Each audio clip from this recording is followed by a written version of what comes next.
everybody, it's Patty, Rockstar Mom. Welcome to my channel. Today just may be the most important video I've ever made. I am going to ask that you watch this video in its entirety.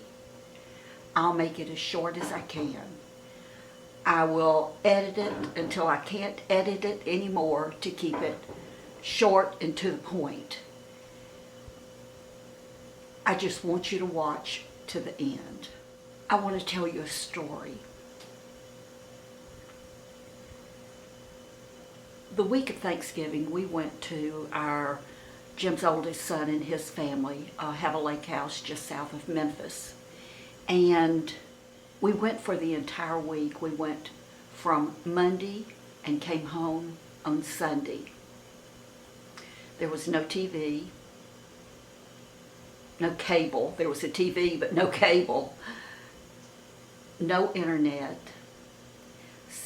Cell service at best was spotty. And we were all concerned that we could survive a full week. But we did, and we loved it. I did a video the other day talking about it. Jim and I drove home Sunday. We got up early and left. It's an 8-hour drive. We got home about 3 o'clock. Felt fine, no problems, no issues. Got the car unloaded. I unpacked my stuff, piddled around. Jim was watching football games. I decided to take a bubble bath, and I actually did 2 face masks. That's how relaxing of an afternoon it was. Later on in the early evening, Jim made dinner, and about 7:30, I had this feeling come over me. And the only way I can describe that feeling was total fatigue. I mean, it was like nothing I'd ever felt, really. It was just drained. And I mentioned it to Jim. And I said, you know, it's been a long day. I think I'm going to go to bed. So I went to bed, and I mean went to sleep instantly. At 2:30 in the morning, I woke up with a sharp pain. And it was my shoulder down a little ways, coming up my neck to my jaw, and down about this far on my arm. Nothing in my chest, nothing in my stomach, just this really bad pain. It was bad enough that it woke me. So I'm thinking, okay, oh no. I mean, obviously, my first thought was a heart attack. And the reason I thought that was because my mother died at the age of 82 from heart failure. My mother, for as long as I can remember my adult life, had health problems, heart problems. Her cholesterol was extremely high. Her blood pressure was extremely high.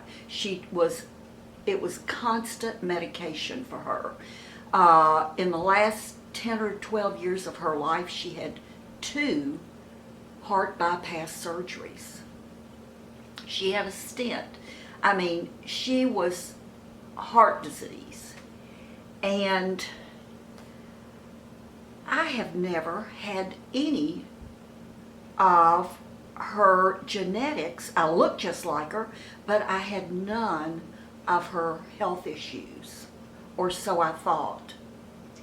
I'd always gone to the doctor. I get good health checkups. I have always been so proud to say that I take no medication for anything. My blood pressure has never been high. Never. Not even once when it's been tested has it been high. Usually it's low. The last time I had my cholesterol checked, it was 120, which is just a little borderline. And my doctor told me then that, well, that wasn't the last time, but the last time I knew the actual number. And my doctor and I talked about it, and we decided that because I'm a vegetarian and have been such a strict vegetarian for so long, there probably was not any need for me to go on any medication, because I could keep it under control with this good vegetarian diet. Now, I've had my cholesterol checked when I've done blood work and physical since then, but when we sit with the doctor afterwards and the doctor tells me all your numbers are great or all your numbers are good, nothing to worry about, you just assume that everything is okay. So I had the pain. So I tried not to wake Jim until I knew I needed to, and I came in to the living room and I got my computer and I typed in what are the symptoms of heart attack in women. And they list here the top, or the most common, the 6 most common. The first one is chest pain or discomfort. That is the most common heart attack symptom. But some women may experience it differently than men. It may feel like a squeezing or fullness, and the pain can be anywhere in the chest, not just on the left side. It's usually truly uncomfortable during a heart attack. It feels like a vice being tightened. Number 2, pain in your arms, back, neck, and jaw. This type of pain is more common in women than in men. It may confuse women who expect their pain to be focused on their chest and left arm, not their back or jaw. The pain can be gradual or sudden, and it may wax and wane before becoming intense. If you're asleep, it may wake you. You should report any not typical or unexplained symptoms in any part of your body above your waist to your doctor or other healthcare provider. Number 3, stomach pain. Sometimes people mistake stomach pain that signals a heart attack with heartburn, the flu, or a stomach ulcer. Other times, women experience severe abdominal pressure that feels like an elephant sitting on your stomach. Number 4, shortness of breath, nausea, lightheadedness.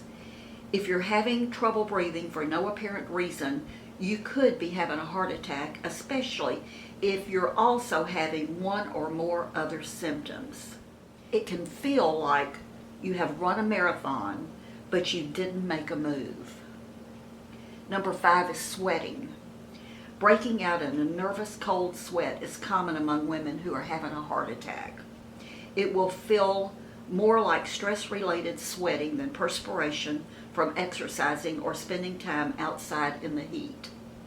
Get it checked out if you don't typically sweat like that, and there's no other reason for it, such as heat or hot flashes. And then number 6 is fatigue. Some women who have had heart attacks feel extremely tired, even if they've been sitting still for a while or haven't moved much. Patients often complain of a tiredness in the chest.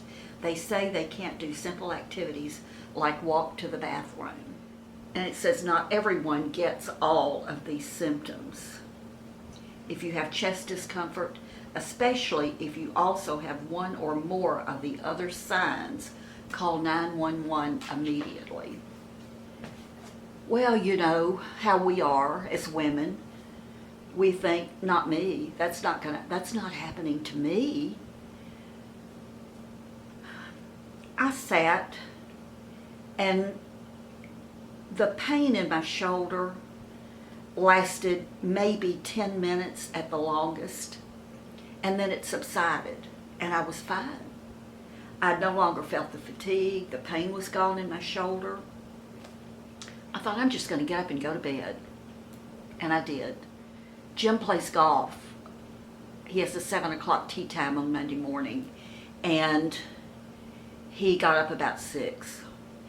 And normally I sleep through that, but I did wake up. And he was walking out of the bedroom, and I spoke to him and asked him to come sit on the bed. I had something to tell him. And I told him what had happened, and he was very concerned. And he said, let's get you to the hospital. And I said, no, Jim, I think I'm okay.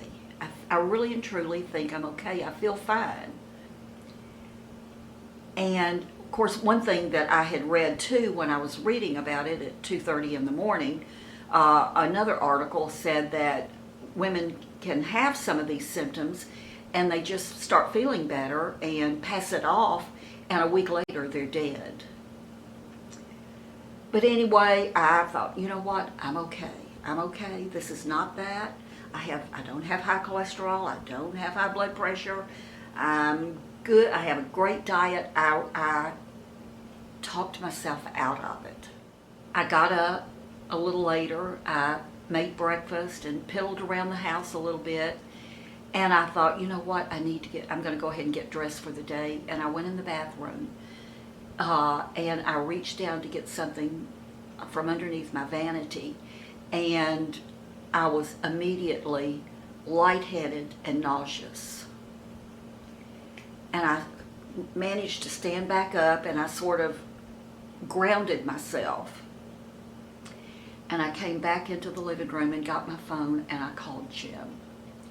And that was 9 o'clock Monday morning. And I told him what had happened, and he said, I'm on my way home.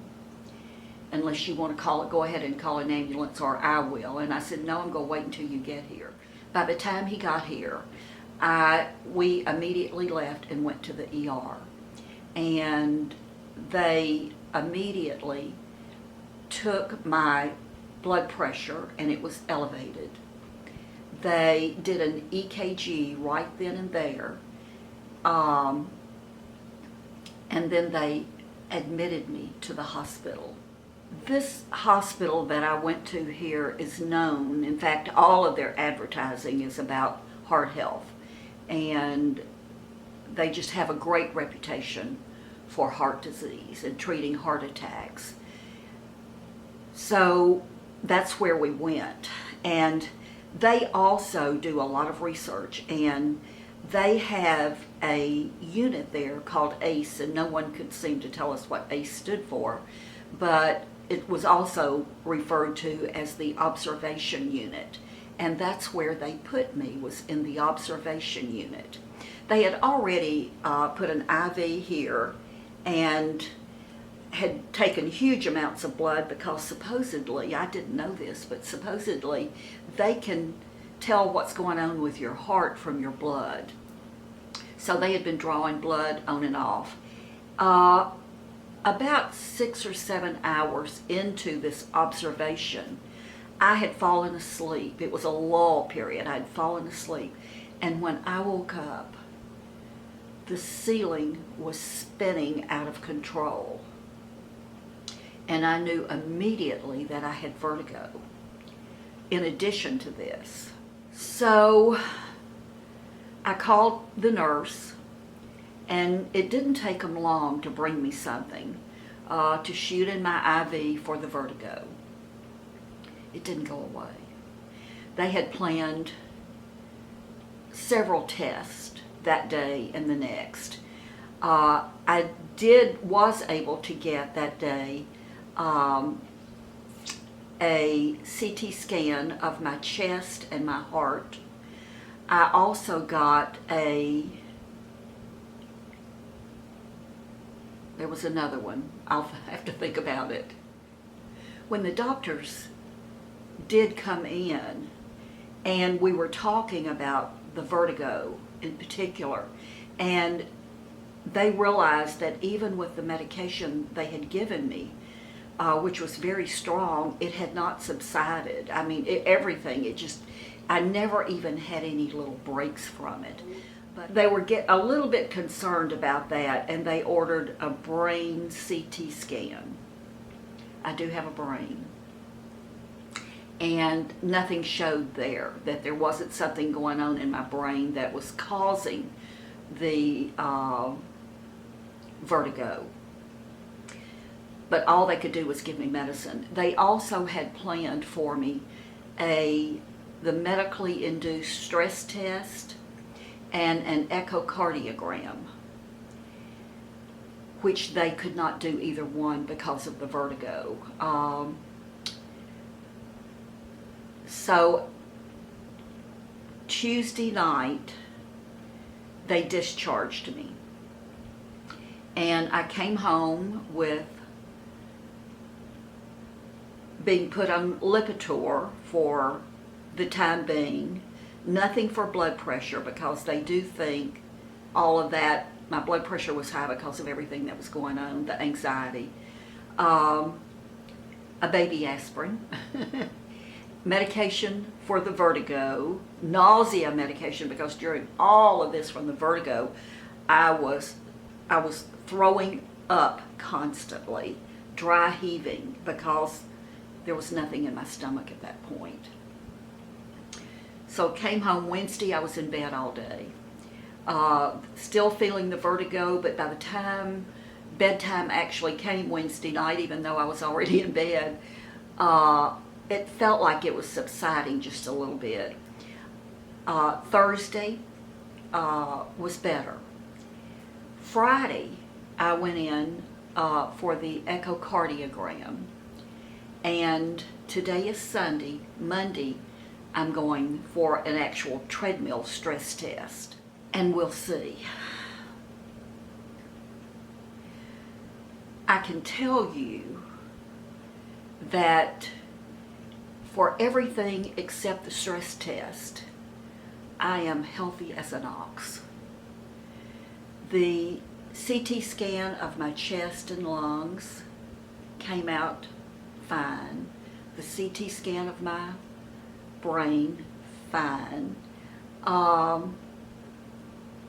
The echocardiogram, fine. Everything is working.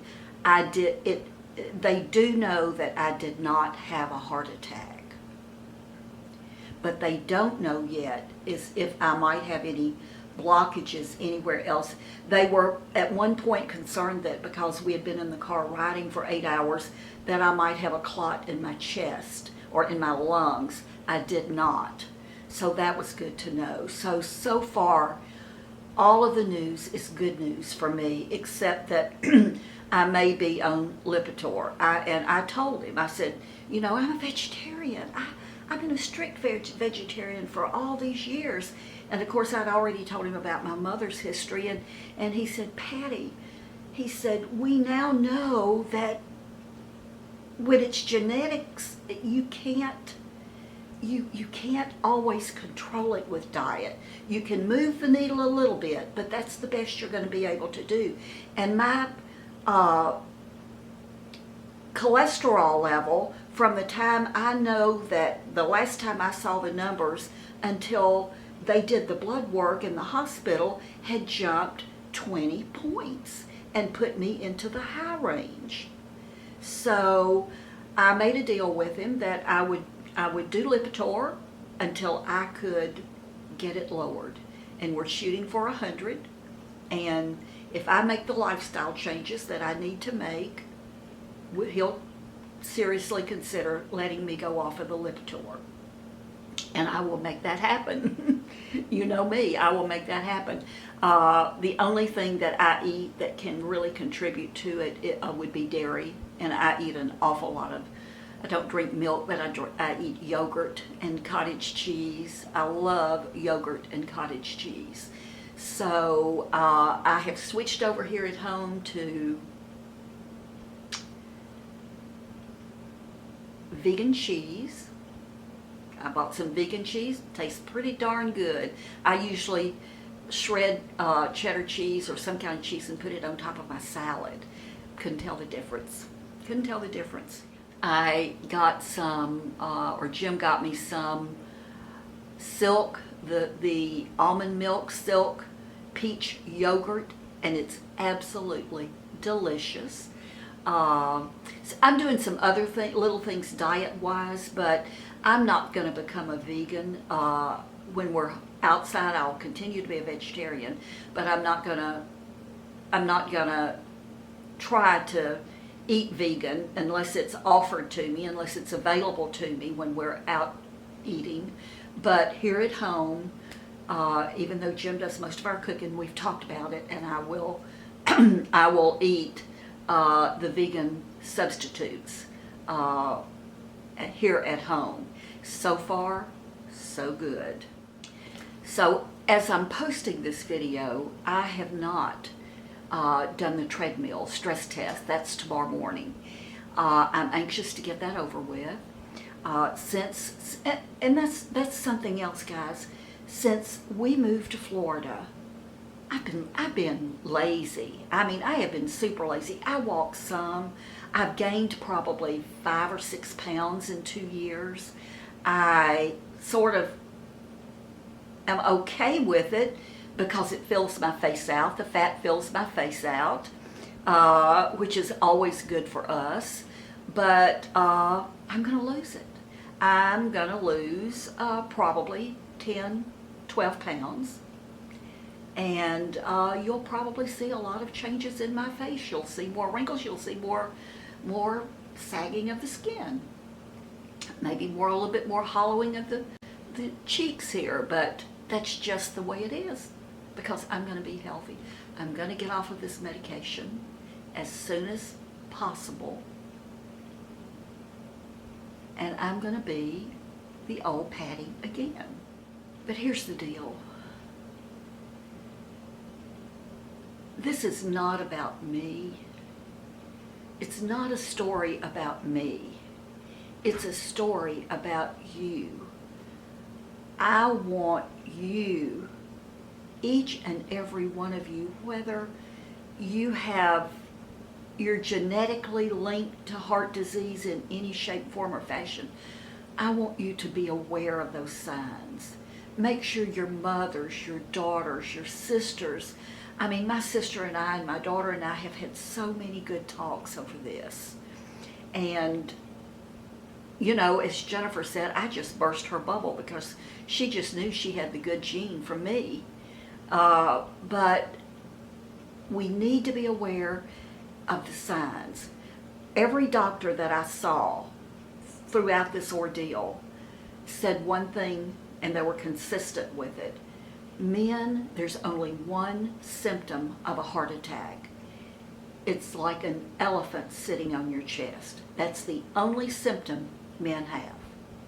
Women, I mean, the 6 I shared with you are just the most common. There are many. But if something is not right, do something about it. Don't ignore it. And a week later, your family has to bury you. Do something. I can't stress it enough. Do something. Take care of your body. Take care of your heart. If you don't do it for me and you don't do it for your family and your friends, do it for yourself. Do it for yourself. I've had a wake-up call. And I'm telling you, I feel really good about this stress test tomorrow. I feel great about it, as a matter of fact. You know, if after it's over, he says, you know, we see a little blockage here or something, we need to do this little procedure, I'll gladly do it. But I don't think that's going to happen. I'll be surprised if that's going to happen. I'll be real surprised if that happens. I'm going on a cruise Thursday. And we've already talked to the doctor about that, and he says, you're going to go on that cruise. You're going to be fine. We're going to the Caribbean for 10 days. Same cruise we took last year, but it's changed all around because some of the islands that we were going to visit are now, there's no island anymore, or they're just totally destroyed. Our itinerary has actually changed 3 times in the last couple of months because the ships just can't get into those islands. So we're just looking forward to having the best time on this cruise, not knowing really where we're going, knowing that it could change at any minute, but we're just going to enjoy ourselves. But the doctors have told me, regardless of what they find tomorrow, I'll be able to go on that cruise Thursday. Haven't packed a thing because I haven't felt like packing. Maybe I'll get some things pulled out and packed today, but that's why this message is so important. That's why this video is so important. You've got to take care of you. There are 3 boxes of Dove ice cream sandwiches in that refrigerator freezer right over there in the freezer, that every night Jim and I would have one each. That was our treat. I haven't had one. Haven't had one. I know that if I can lose this weight, that's going to help a whole lot. If I can cut out some of this dairy fat, that's going to help. So take care of yourself. I thank God, I thank the universe that I've had a wake-up call. And not everybody gets a wake-up call. Do that for me. Thank you for watching to the end. Know that I love you. And I'll see you soon. Don't forget to go out and be kind to somebody. Bye-bye.